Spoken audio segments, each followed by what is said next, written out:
yang beranggotakan saya Salvina Rostikarani, NPM 1911010436.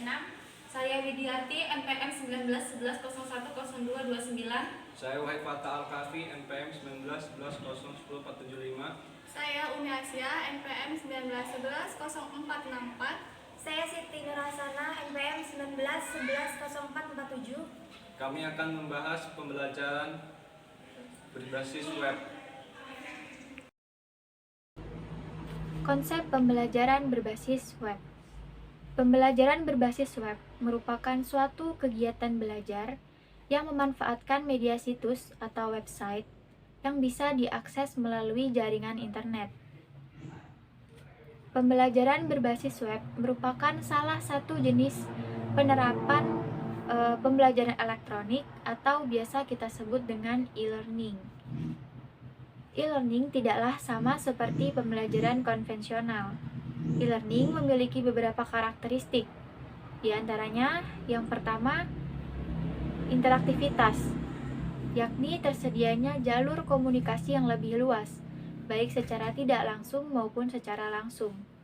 Secara tidak langsung dapat melalui chat ataupun messenger, secara langsung dapat melalui forum dan mailing list atau buku tamu. Yang kedua, kemandirian, yakni fleksibilitas dalam aspek penyediaan waktu, ruang, tempat, pengajar, dan bahan ajar. Hal tersebut memungkinkan pembelajaran lebih terfokus kepada siswa.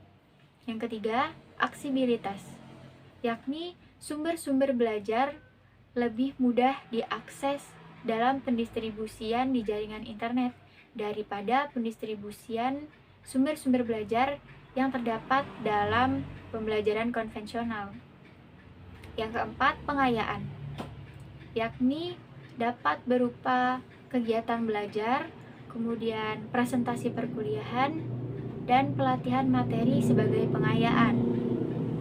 Hal tersebut memungkinkan para pengguna perangkat informasi menggunakan video streaming, simulasi, dan animasi. Fungsi dan manfaat pembelajaran berbasis web. Kruse dalam bukunya yang berjudul Using the Web for Learning mengemukakan bahwa pembelajaran berbasis web memiliki banyak sekali manfaat bagi para peserta didiknya. Apabila dirancang dengan baik dan tepat, pembelajaran berbasis web merupakan pembelajaran yang menyenangkan, memiliki interaktivitas yang tinggi, sehingga mudah para siswa untuk menerima pembelajaran. Di samping itu, dapat mengurangi biaya operasional yang biasa dikeluarkan oleh para peserta didik, seperti biaya transportasi dan juga uang jajan. Memilih metode pembelajaran berbasis web yang sesuai. Driscoll berpendapat mengelompokkan tipe pembelajaran berbasis web menjadi 4 jenis, dan ada 2 langkah yang dapat kita lakukan untuk menentukan pembelajaran berbasis web yang paling sesuai dengan pembelajaran. Langkah yang pertama yakni menentukan tipe pembelajaran yang hendak dituju. Apabila tujuan telah dianalisis dan dikelompokkan, maka rancangan perencanaan pembelajaran atau silabus dibuat untuk menyusun proses pembelajaran yang hendak dituju. Langkah yang kedua yakni menentukan tipe pembelajaran yang ingin dicapai. Ranah yang dituju yakni yang pertama ada kognitif, psikomotor, dan juga afektif. Apabila ranah yang hendak disentuh adalah kognitif, maka perlu ditentukan lagi pembelajaran tersebut mengarah kepada pembelajaran kognitif yang mana. Apabila telah ditentukan, barulah dapat ditentukan lagi jenis metode pembelajaran mana yang paling sesuai.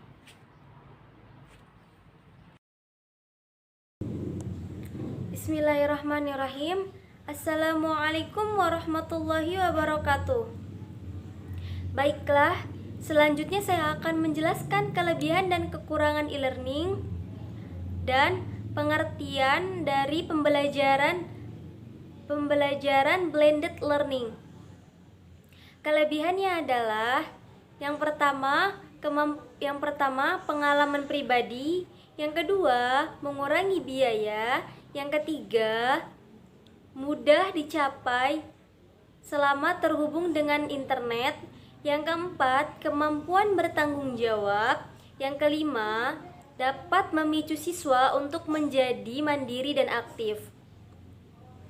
Kekurangannya adalah yang pertama kurangnya interaksi, yang kedua cenderung mengabaikan aspek akademik, yang ketiga proses belajar mengajar ke arah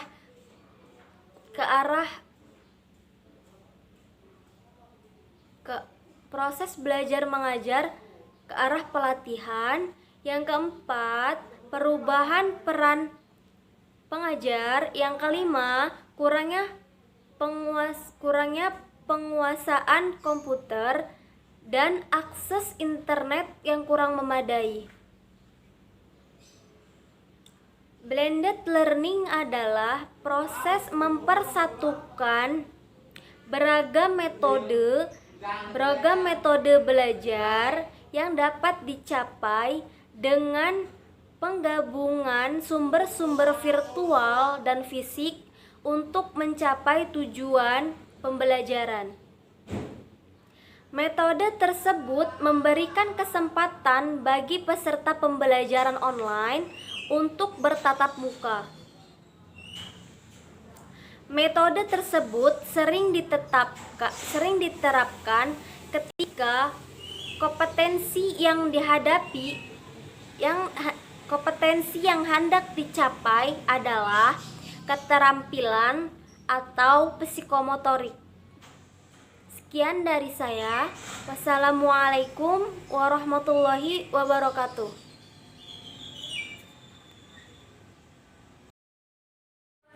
Selanjutnya saya akan menjelaskan poin prinsip-prinsip pembelajaran berbasis web. Prinsip-prinsip pembelajaran berbasis web ada 3. Yang pertama interaksi, yang kedua ketergunaan, dan yang ketiga relevansi. Yang pertama prinsip interaksi. Interaksi merupakan kapasitas komunikasi dengan orang lain yang tertarik pada topik yang sama atau menggunakan pembelajaran berbasis web yang sama. Dalam lingkungan belajar, interaksi berarti kapasitas berbicara dengan antar peserta maupun antara peserta dengan instruktur. Interaksi membedakan antara pembelajaran berbasis web dengan pembelajaran berbasis komputer atau computer based instruction. Hal ini berarti bahwa mereka yang terlibat dalam pembelajaran berbasis web tidak berbicara dengan mesin, melainkan dengan orang lain yang kemungkinan tidak berada pada lokasi dan waktu yang sama. Selanjutnya, prinsip ketergunaan. Yang dimaksud dengan prinsip ketergunaan di sini adalah bagaimana siswa dengan mudah menggunakan pembelajaran berbasis web. Jadi ada 2 elemen penting dalam prinsip ketergunaan ini, yaitu konsisten dan kesederhanaan. Intinya adalah pengembang pembelajaran berbasis web ini bagaimana menciptakan lingkungan belajar yang konsisten dan mudah sehingga siswa tidak mengalami kesulitan baik dalam proses pembelajarannya maupun navigasi kontennya yang berisi materi dan aktivitas lainnya. Yang ketiga yaitu relevansi. Relevansi ini didapat melalui ketepatan dan kemudahan. Jadi setiap informasi yang dimuat dalam web hendaknya dibuat dengan secara spesifik mungkin. Hal ini melibatkan keefektifan desain konten serta kedinamisan pencarian dan penempatan konten atau materi. Poin selanjutnya yaitu pemanfaatan internet dalam pembelajaran. Ketersediaan sumber belajar memang poin penting dalam menunjang keberhasilan dalam proses pembelajaran. Namun, sumber belajar yang ada dalam perpustakaan seringkali tidak memenuhi kebutuhan sumber belajar, sehingga diperlukannya sumber belajar lain. Salah satunya adalah pemanfaatan dari jaringan internet. Melalui jaringan internet, pendidik maupun peserta didik ini dapat dengan mudah mengakses berbagai informasi yang sesuai dengan kebutuhan yang relevan dengan pembelajaran. Pemanfaatan pembelajaran dalam jaringan internet ini mempermudah dan mempercepat penyelesaian tugas-tugas. Kenapa demikian? Karena banyak referensi, jurnal maupun hasil penelitian banyak sekali dipublikasikan dalam internet. Jadi para mahasiswa kini tidak repot-repot lagi mengaduk-aduk buku dalam perpustakaan untuk menunjang tugas kuliahnya, melainkan dengan mudah mengakses jaringan internet, maka sumber belajar yang berkaitan akan segera didapatkan. Selain dengan mudah mencarinya dan hemat tenaga dalam mencarinya, materi-materi yang ada dalam internet biasanya cenderung lebih up to date dibandingkan dengan buku-buku konvensional. Karena buku konvensional biasanya rentang waktu terhadap penerbitan, penulisan, sampai pemasaran. Poin selanjutnya yaitu internet sebagai sumber belajar. Nah, di sini saya tidak akan panjang lebar menjelaskannya karena memang penjelasannya ini sudah tercakup dalam penjelasan pada poin sebelumnya. Jadi memang pemanfaatan internet ini banyak sekali selain untuk mempermudah dalam penyelesaian tugas-tugas, ada banyak sekali informasi yang kita butuhkan, maka kita bisa dapat menambah ilmu dari internet ini. Sekian dari saya, akan dilanjutkan oleh pemateri selanjutnya. Selanjutnya saya akan membahas jenis-jenis pemanfaatan internet. 1. Sumber beragam wawasan ilmu dan pengetahuan. Berbeda dengan di masa lalu, hanya sebagian kecil orang yang memiliki akses cukup baik yang dapat memperoleh ilmu sekaligus wawasan luas. Karena sumber wawasan sekaligus ilmu pengetahuan cukup terbatas, tidak cukup diperoleh dari sekolah lokal saja. Namun kini fungsi internet hadir untuk mempermudah semua orang untuk mencari wawasan seluas-luasnya. 2. Mempermudah proses pelaksanaan sistem akademik. Internet tidak hanya merambah di bidang hiburan atau komunikasi saja, tetapi juga dimanfaatkan di bidang pendidikan. Manfaat internet sebagai lembaga pendidikan khususnya sekolah di era kini tidak ketinggal mempermudah pengaturan sistem administrasi. Kini sistem akademik bisa diakses dari mana saja tanpa harus pergi ke sekolah. 3. Menghemat biaya dan waktu. Salah satu manfaat jaringan internet yang paling dikenal secara umum adalah tingkat praktisnya saat digunakan untuk berkomunikasi dan mengurus berbagai hal. 4. Menjaga keamanan warga negara. Selain untuk perorangan, manfaat internet juga bekerja dalam suatu komunitas yang sangat luas, yakni dalam cangkup wilayah negara. Masyarakat dapat menggunakan beragam fasilitas internet di bawah beberapa aturan yang berada di bawah naungan pemerintah. Meski tetap berada di bawah naungan pemerintah, Anda memiliki privasi. 5. Sangat efektif mensukseskan bisnis atau usaha.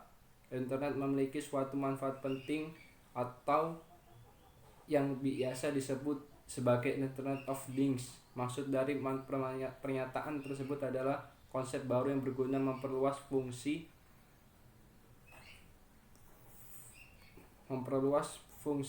sekaligus manfaat dari jaringan internet yang terkoneksi dalam waktu yang lama. Hal ini mengacu pada segala aspek yang dapat dikembangkan untuk melalui data di media virtual. Fokus utama dari manfaat Internet of Things mencakup hampir seluruh aspek kehidupan yang sifatnya media perantara bagi bertemunya penjual dan pembeli secara virtual.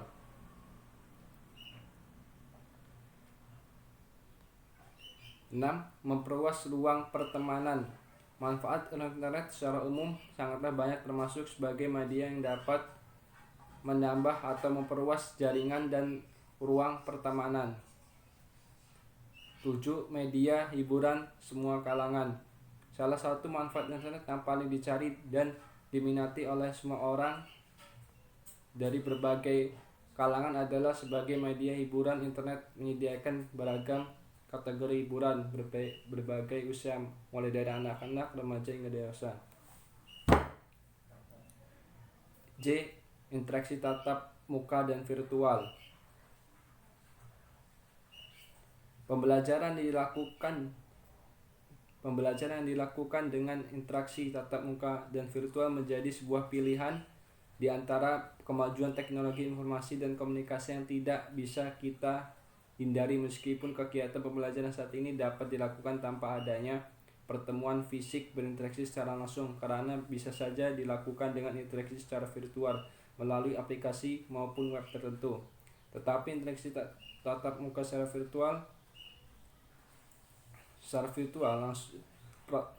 interaksi tatap muka secara langsung dalam proses pembelajaran masih diperlukan karena memiliki beberapa alasan.